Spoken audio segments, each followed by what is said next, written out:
प्रथमं शैलपुत्री च द्वितीयं ब्रह्मचारिणी तृतीयं चंद्रघंटेति कूष्मांडेति चतुर्थकम् पंचमं स्कंदमातेति षष्ठं कात्यायनीति च सप्तमं कालरात्रीति महागौरीति च अष्टमं नवमं सिद्धिदात्री च नवदुर्गा प्रकीर्तितः उक्तान्येतानि नामानि ब्रह्मणैव महात्मना। नौ देवियों की इस स्तुति में चौथे नंबर पर माता कूष्मांडा का विवरण मिलता है। वही माता कूष्मांडा जो कुश से उत्पन्न हुई और जिन्होंने अपनी हंसी से सृष्टि की रचना की और फिर उसके बाद मांडा नामक राक्षस का वध किया। इसी कारण से इनका नाम माता कूष्मांडा पड़ा। आज हम आपको उन्हीं कूष्मांडा माता यानी चतुर्थ शक्तिपीठ के दर्शन कराने वाले हैं। दुर्गा सप्तशती के अनुसार नवरात्र के चौथे दिन मां कूष्मांडा की पूजा की जाती है, जिन्हें आरोग्यता की देवी भी माना जाता है। कानपुर की घाटमपुर तहसील में चतुर्थ शक्तिपीठ माता कूष्मांडा विराजित हैं और भक्तों के दुखों का अंत कर रही हैं। इस चतुर्थ शक्तिपीठ जाने के लिए आपको कानपुर के अति व्यस्त नौबस्ता चौराहे से होकर गुजरना पड़ता है। माता का यह मंदिर इस चौराहे से कुछ 33 किलोमीटर दूर घाटमपुर में NH 86 के किनारे स्थित है। तो आइए आज आप सब हमारे साथ शक्तिपीठ कूष्मांडा माता के दर्शन करने चलिए। वर्तमान में दिखने वाला ये विशाल मंदिर 14वीं सदी तक जंगलों से घिरा था और इसके बारे में किसी को कुछ भी पता नहीं था।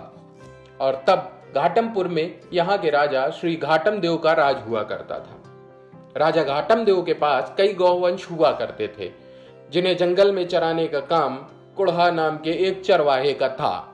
कुड़हा रोज अपने राजा की गाय लेकर यहाँ आता और अपना काम पूरी ईमानदारी से करता, लेकिन एक गाय जो जंगल में ही एक स्थान पर अपना दूध छोड़ देती थी और घर पर दूध नहीं देती थी। राजा के आदेश पर कुड़हा ने इस बात की खोज की और राजा को बताया कि मालिक, आपकी गाय जंगल में एक ही स्थान पर अपना दूध स्वयं ही गिरा देती है। जिसके बाद राजा ने उस स्थान पर खुदाई करवाई और आज से 700 साल पहले इसी स्थान पर खुदाई में मुखार बिंदु वाली मां कूष्मांडा की मूर्ति निकली। इसके बाद राजा घाटम देव ने यहाँ उसी मूर्ति की प्राण प्रतिष्ठा करवा दी, जिसके प्रमाण स्वरूप एक पत्थर मंदिर के गर्भगृह में आज भी लगा हुआ है।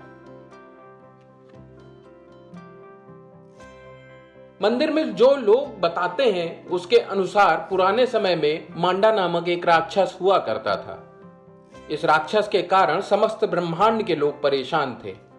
राक्षस के अत्याचार से मुक्ति पाने के लिए ऋषियों ने कुश से मां दुर्गा की एक मूर्ति बनाकर आराधना की।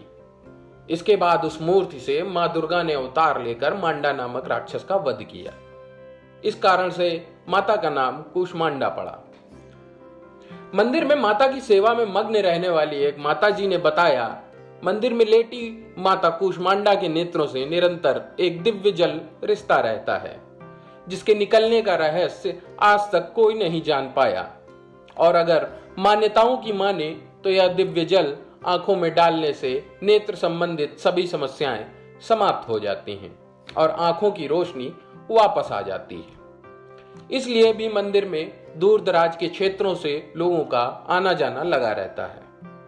इस मंदिर की एक विशेषता है कि मंदिर में हमेशा से सैनी समाज की देखरेख रही है।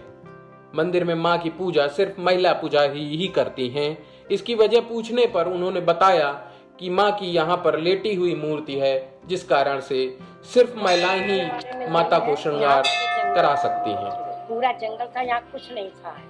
यहाँ पर जो गाय चरने आया करती थी, तो गाय चरने जब आए तो एक गाय वहाँ पैर फैला करके अपना दूध निकल रहा था। तो वो हमेशा ऐसे आए, उनको दूध चढ़ा देती थी।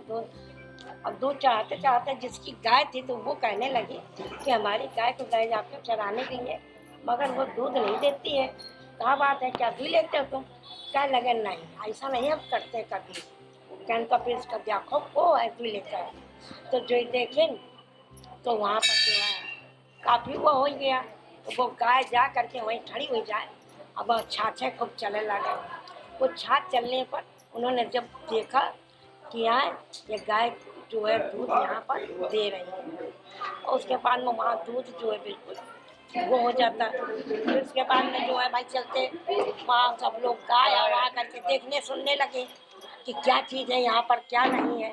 उसको देखे तो हम तो उसको जो है मट्टी उट्टी जो था वहाँ खोद खा के देखा तो माता जी की वहाँ पर जब वो मूरत थी तब वहाँ हलचल मच गई।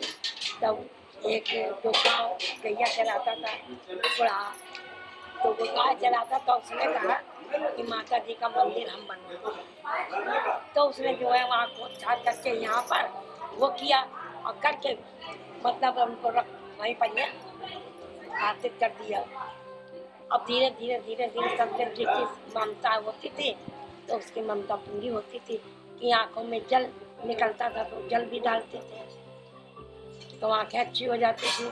किसी की मुकदमा चल रहा हो, मुकदमा सही हो गया, कहीं को कुछ जो कुछ मन ही मान लेता था तो वो पूरा सही हो गया। और धीरे धीरे ऐसे ममता बढ़ती गई, फिर लोगों को काम होता रहा। अब भैया ऐसे मंदिर बन गया, वहाँ माली लोग जो है अपने वो करते रहे हमारे पुरखों से।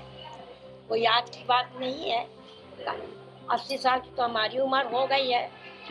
उसके बाद में उन लोगों की जाने कितनी उम्र है, वो काफी पुराना मंदिर है। तो यहाँ पंडितों का कोई वो नहीं है, न पंडित न बाबा, यहाँ सिर्फ जो है माली लोगों को छाया है। माली लोग यहाँ रहते हैं। देखिए टेटर एटर हो या आँख आई हो और किसी बात की तकलीफ होती हो तो माता जी के जल से लगाया जाता है, उसी से उनसे पूरा हो जाता है।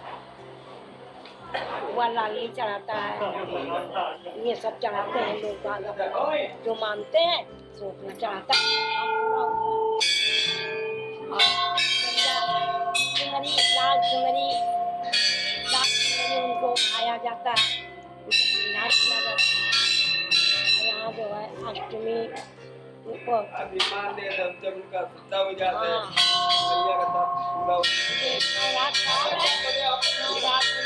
दीपा तीसरे दिन इनकी दिलारी जलती है। 500 600 जितनी जिसकी जिनकी सब श्रद्धा हो वो सब